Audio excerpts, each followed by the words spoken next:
Hey guys, how's it going? This is the Paragoner, and this is my review of the game Flower.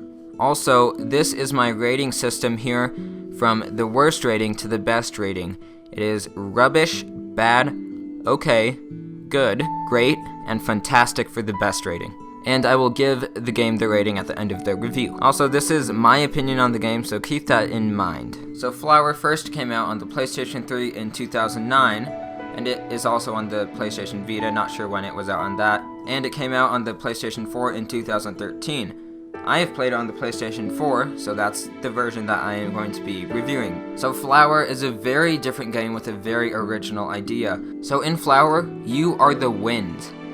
That is right, and you go through flowers and collect their petals, and it creates a jumble of flower petals that you steer around in the wind. This game has some of the most simple and really good and original controls too. To make the wind go forward, you can press any button on the PlayStation 4 controller, well, except for pressing the touchpad or start, because start pauses your game, and share will do whatever you have your share button set up to do. But you press any button other than those to just make the wind go forward, and you tilt your controller to steer the wind. Now, tilting controllers sometimes feels weird and not like a good control in games, but it actually feels really good and natural in this game, and it just seems nice how simple and easy the controls are and how they just flow so fluidly, just like the wind. So in this game, you go through patches of flowers and things like that, and you're basically healing nature from dead patches of nature or whatever. There's not really a story in this game,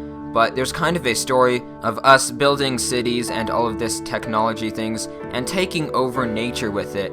And it does this from a sad point of view of the nature, like this is a bad thing and stuff. And something that I've just got to mention is please stop it with your environmental messages. They are now in video games. Like, this one isn't that bad. It's not super bad, but it still makes me just think, can you please stop it? I got it the first time that some movie or something tried to tell me that I should stop trashing my planet and stuff like that. I've already got your message, and I've already made what I want to make out of it, so stop trying to do that. It's just so annoying. But what is good with the story is this ends up being a very emotional story, which is weird. There's not even any characters in the story. It is told without a single word being uttered. There's just music and sounds and the wind and the visuals and stuff, and you will feel so sad for the flowers and for the nature in this game. This game has some beautiful graphics. They don't look the most realistic, but they have a good style that fits with the game. There are darker things in some of the levels, like the city type things that look evil and stuff.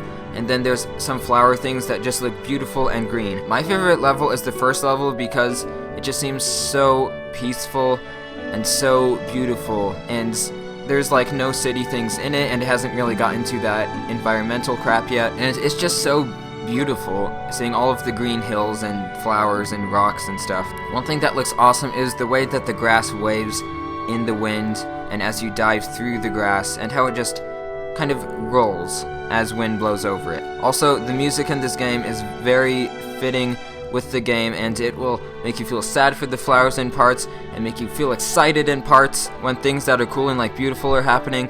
And the music just really highlights how parts of this game are just so beautiful. I also really like the sound of the wind and how it just sounds like wind, and it's something that makes the game just very immersive. I don't know exactly how long it took me to play this game, but it was probably around 4 to 5 hours, I would guess. So it's not super long, but it is a $15 game. I think it is best to play this game in segments, because playing too much at a time will get kind of boring, and playing it in segments kind of helps that and makes it feel like a better and more relaxing game, I'd say. There's not much extra to do in Flower. It's a very short game, but it's a very peaceful and really relaxing game. Probably the most peaceful and relaxing game that I have ever played.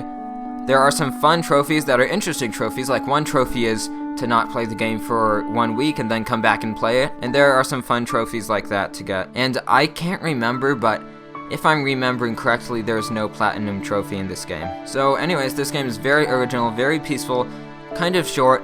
I've been saying tons of good things about it, but there is all of that environmentalist crap in the game, kind of to some degree. But it's a very well-made game, but at the same time, I don't feel like it's one of the best games of all time, or any sort of a must-play. And for the score of Flower, it is getting the score of good.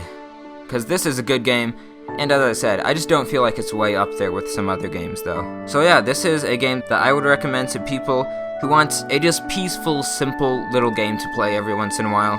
It's only $15, I think it might have been like $7 when I got it, and I bought this game because there wasn't much to play at the launch of PS4 that I had, and I had $10 extra that came with my PS4 for PSN, so I'm like, might as well just buy Flower. So yeah, that is my review of Flower. I hope you enjoyed. Maybe you agree, maybe you don't, but either way, have a great day.